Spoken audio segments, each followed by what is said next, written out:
Nous changeons de sujet pour évoquer la crise dans le secteur éducation, les travaux des commissions de vérification des vacations et de la PIF mises en place par le Premier ministre, chef du gouvernement Raymond Ndong Sima se poursuivent à la primature. Dans l'élément que vous allez suivre, les présidents des dites commissions font une évaluation à mi-parcours sur l'avancement des travaux. Le compte rendu de Claudette Eoré Richon, Olivier Antonio, Patrick Demabio.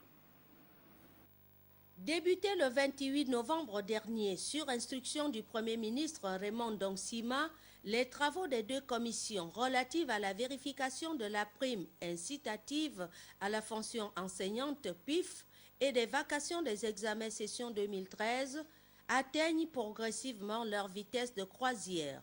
La collecte des informations et le croisement des données sont actuellement au centre des activités des commissaires et leurs présidents, qui évoquent en outre quelques difficultés. Nous sommes en train de procéder au croisement des données en vue de dégager des écarts.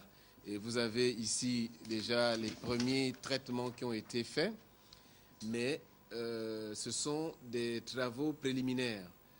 Pourquoi des travaux préliminaires? Parce que la Commission nationale a pour mission principale de faire la synthèse des informations et des données qui nous proviennent des commissions provinciales.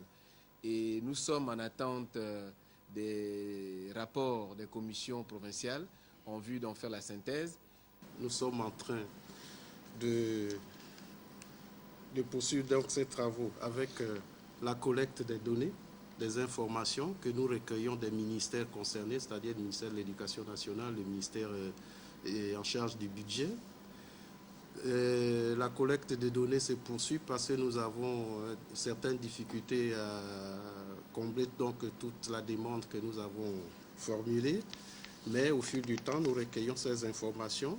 Après cette phase de collecte de données, en même temps, nous sommes en train de confronter donc quelques données que nous avons pour relever certains dysfonctionnements, les causes donc des dysfonctionnements que nous allons relever sur un document. Et à la fin, je crois qu'à la fin à mi-parcours, nous pouvons dire que les travaux avancent normalement. Disons qu'en dépit de ces contraintes d'ordre technique et fonctionnel, les coordonnateurs des assises de la primature tiennent à respecter les délais de 30 jours fixés par le chef du gouvernement.